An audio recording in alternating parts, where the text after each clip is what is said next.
একটি অনুপ্রেত ঘটনা ঘটে, যার ফলশ্রুতিতে মেজর অবসরপ্রাপ্ত সিনা মোহাম্মদ রাশেদ খান পুলিশের গুলিতে নিহত হন। ফলশ্রুতিতে 5ই আগস্ট তারিখে নিহতের পরিপ্রেক্ষিতে সর্বমোট 9 জনকে আসামি করে উনি এজাহার দাখিল করেন। ইতিমধ্যে বিজ্ঞ আদালতের নিকট 7 জন পুলিশ সদস্য, যারা পরবর্তীতে বরখাস্ত হয়েছেন, বিজ্ঞ আদালতের নিকট আত্মসমর্পণ করেন। আত্মসমর্পণ করার পর বিজ্ঞ আদালত তাদেরকে জেল হেফাজতে পাঠায়। এরপর বিজ্ঞ আদালতের নির্দেশক্রমে মামলাটির দায়ভার র্যাবের উপরে বর্তায়। র্যাবের স্থানীয় যে ব্যাটালিয়নটি আছে, কক্সবাজার র্যাব 15, এই গুরুত্বপূর্ণ এবং স্পর্শকাতর মামলাটির পরিচালনা করার দায়িত্ব পায়। বিজ্ঞ আদালতের এই নির্দেশনাটি মূলত গণমানুষের আস্থা এবং র্যাবের প্রতি মানুষের বিশ্বাসযোগ্যতা, নির্ভরতার একটি স্বাক্ষর মাত্র। র্যাব এই ধরনের একটি স্পর্শকাতর এবং গুরুত্বপূর্ণ মামলার তদন্তভার পেয়ে র্যাব সবাইকে জানাতে চায়, এই মামলাটি সম্পূর্ণ নিরপেক্ষভাবে, চাপমুক্তহীন হয়ে এবং প্রভাবমুক্ত হয়ে এই মামলাটি তদন্তভার র্যাব পরিচালনা করবে। ইতিমধ্যে একজন দক্ষ এবং অভিজ্ঞ পুলিশ কর্মকর্তাকে এই মামলার তদন্তভার অর্পণ করা হয়েছে। তদন্তকারী কর্মকর্তা ইতিমধ্যে বিজ্ঞ আদালতের নিকট আত্মসমর্পণকারী 7 জন সদস্যের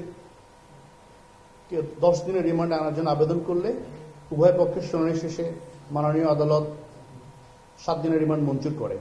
পরবর্তীতে র্যাবের আভিযানিক কার্যক্রমে আরও 3 জনের সম্পৃক্ততা পাওয়ার পরিপ্রেক্ষিতে 3 জনকে গ্রেফতার করা হয় এবং তাদের 10 দিনের রিমান্ডের চাওয়া হলে বিজ্ঞ আদালত 7 দিনের রিমান্ড মঞ্জুর করে।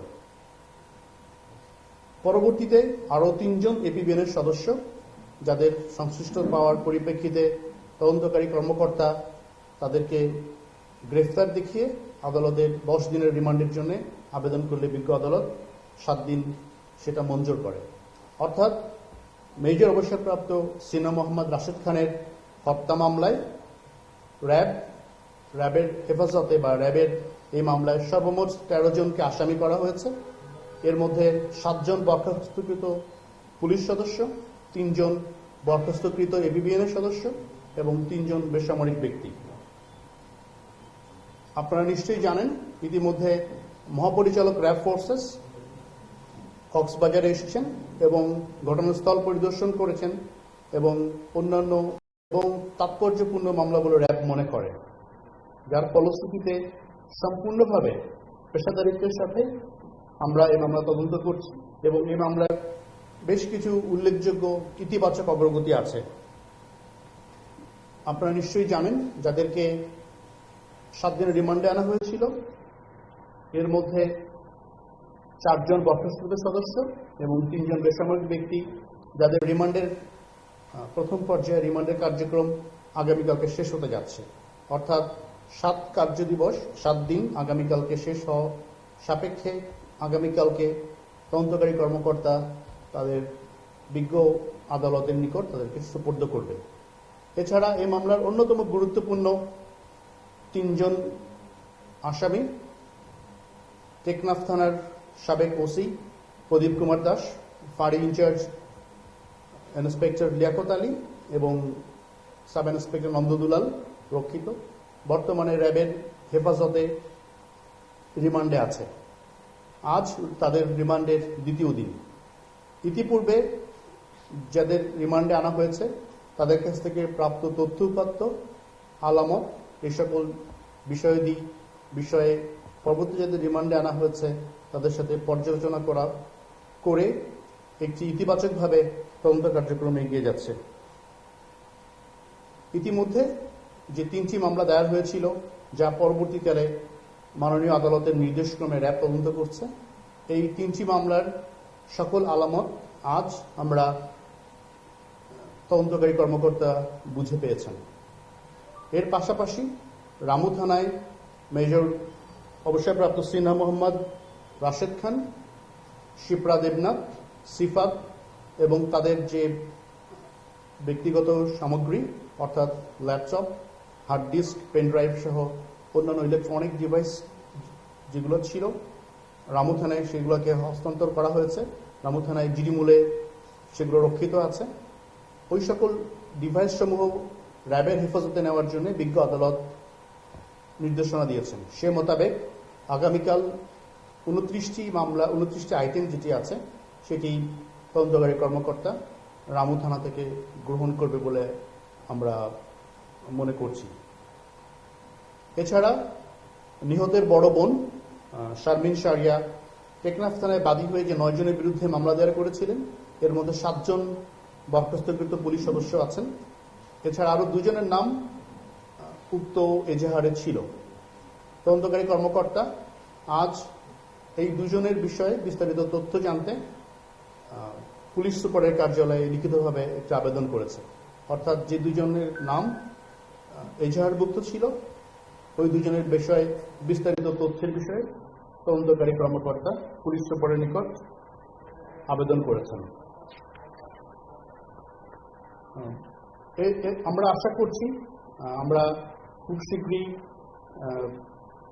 আমরা যে সকল প্রাপ্ত তথ্য পাচ্ছি সেই তথ্যগুলা যাচাই বাছাই সাপেক্ষে প্রাপ্ত আলামত পর্যালোচনা এবং প্রত্যক্ষ সাক্ষীদের বিস্তারিত বর্ণনা মোতাবেক সমন্বিতভাবে সমস্ত বিষয়াদি বিশ্লেষণ করে তদন্তকারী কর্মকর্তা তার প্রয়োজনীয় কার্যক্রম গ্রহণ করছেন।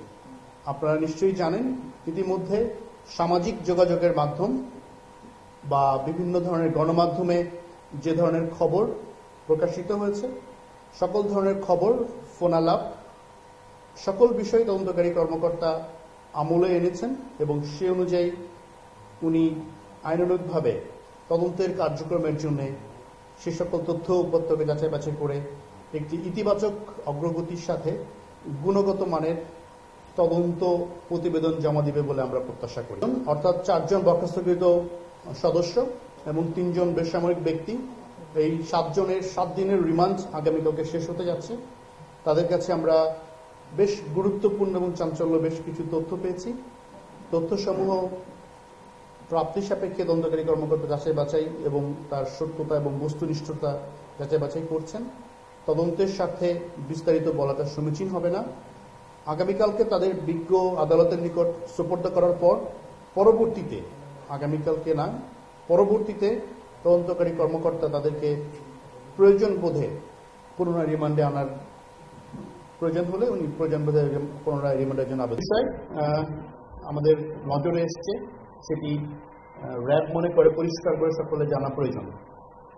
গতকাল মেজর অবসরপ্রাপ্ত সিনা মোহাম্মদ রাশেদ খানের অন্যতম সহকর্মী অথবা সহচারী শিপ্রা দেবনাথ তার ব্যক্তিগত ইলেকট্রনিক্স ডিভাইস থেকে যে ধরনের তথ্য চুরি হয়েছে, যে ধরনের তথ্য তার ব্যক্তিগতভাবে সামাজিক যোগাযোগের মাধ্যম বা গণমাধ্যমে প্রকাশিত হয়েছে, এই বিষয়ে উনি একটি আইনানুগ ব্যবস্থা গ্রহণ করবেন বলে আমাদেরকে জানিয়েছেন।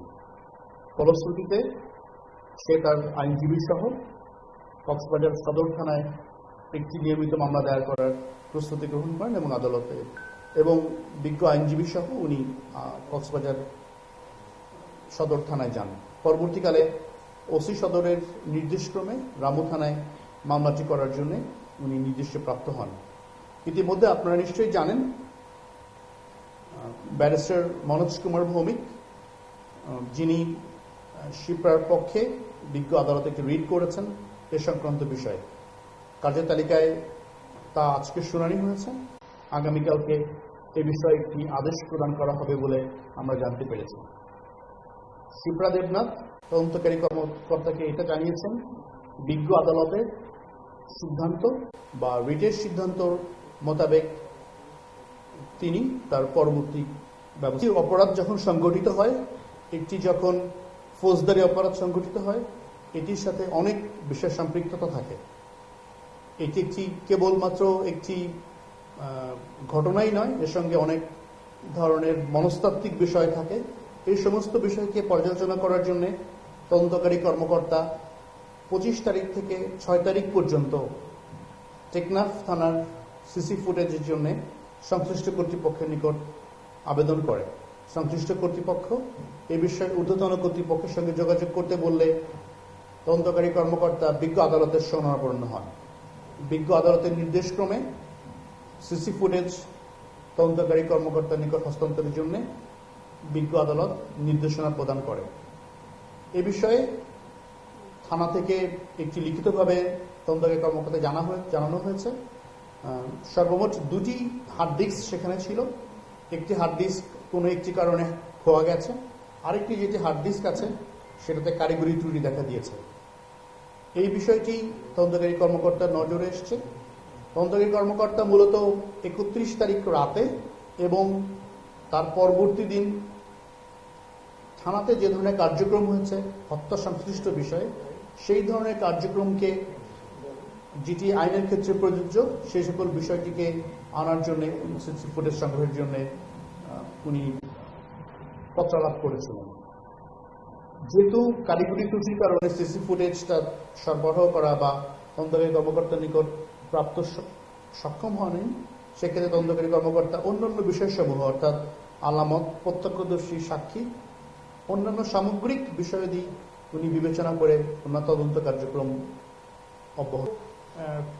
থানা একটি গণমানুষের আস্থার প্রতিফলন। আপনারা নিশ্চয়ই জানেন যে কোনো কারণে যে কোনো মানুষ প্রথমেই কিন্তু থানার সঙ্গে যোগাযোগ করে। সেই বাস্তবতায় সিসি ফুটেজ একটি অত্যন্ত গুরুত্বপূর্ণ সাক্ষ্য বহন করে। তদন্তকারী কর্মকর্তা তার বিধি মোতাবেক তদন্তের স্বার্থে সিসি ফুটেজ সংগ্রহের জন্য যে আবেদন করেছিলেন, মূলত আমরা সংশ্লিষ্ট কর্তৃপক্ষের মাধ্যমে যে চিঠিটি পেয়েছি সে বিষয়ে কারিগরি ত্রুটির কথা উল্লেখ করা হয়েছে বলে তদন্তকারী কর্মকর্তাকে জানানো হয়েছে। এই বিষয়ে পরবর্তীতে করণীয় সম্পর্কে তদন্তকারী কর্মকর্তা একজন অভিজ্ঞ এবং পেশাদার পুলিশ কর্মকর্তা। আপনারা নিশ্চয়ই জানেন একটি ঘটনাকে সামগ্রিকভাবে বিচার বিশ্লেষণ করে তারপর তদন্তে অগ্রগতি অব্যাহত থাকে। যে ধরনের ঘটনা ঘটেছে সেটি পরিকল্পিত নাকি তাৎক্ষণিক, এটি একটি গুরুত্বপূর্ণ প্রশ্ন বলে সংশ্লিষ্ট সকলেই মনে করে থাকেন। এই সকল বিষয়কে আমলে এনে তদন্তকারী কর্মকর্তা প্রাপ্ত তথ্য উপাত্ত যাচাই বাছাই এবং সাক্ষী এবং প্রত্যক্ষদর্শীদের বয়ান, পাশাপাশি আসামিদের বক্তব্য, জবানবন্দি সম্পূর্ণ বিষয়টাকে আমলে এনে তদন্তকারী কর্মকর্তা যাচাই বাছাই করছেন এবং আমরা নিশ্চিত উনি যাচাই বাছাই শেষে যে বস্তুনিষ্ঠ প্রতিবেদন জমা দিবেন, তদন্ত প্রতিবেদন, সেখানে এই বিষয়ে পরিষ্কারভাবে লেখা থাকবে বলে আমরা বিশ্বাস করি। সামগ্রিক বিষয়টি যেহেতু একটি সাব জুডিশিয়াল ম্যাটার, তদন্তাধীন বিচারাধীন একটি বিষয়, তদন্ত সংশ্লিষ্ট যে সকল তথ্য উপাত্ত সেগুলো গণমাধ্যমের সাথে শেয়ার করা সমীচীন হবে। সর্বমোট 29টি আইটেম আছে, আপনারা নিশ্চয়ই জানেন, যেটি রামু থানায় জিডিমূলে সংরক্ষিত জিডিমূলে আছে। এই আলামতগুলোর মধ্যে কিছু আলামত যেটি মামলার সাথে অত্যন্ত ওতপ্রোতভাবে জড়িত। ব্যক্তি বা সংশ্লিষ্ট মালিক আবেদন করলে তদন্তকারী কর্মকর্তা তাদেরকে হস্তান্তর করবে। যখন একটি অপরাধ সংঘটিত হয় আমরা দেখেছি আমাদের পুলিশি অভিজ্ঞতায়, সেটি হচ্ছে এই ঘটনার পরম্পরায় আরো অনেক তথ্যপাত্র বিভিন্ন সামাজিক যোগাযোগের মাধ্যম, গণমাধ্যম বা বিভিন্ন মাধ্যমে এটা প্রকাশিত হতে থাকে। একটি কথা স্পষ্ট করে আমাদের জানা প্রয়োজন, র্যাব মূলত মেজর অবসরপ্রাপ্ত সিনা মোহাম্মদ রাশেদ খানের হত্যা মামলাটির দায়িত্ব পেয়েছে। সুতরাং হত্যা সংশ্লিষ্ট যে বিষয়গুলি আছে কেবলমাত্র এই বিষয়গুলিকে আমলে এনে তদন্তকারী কর্মকর্তার প্রয়োজনীয় আইনি ব্যবস্থা গ্রহণ করবেন।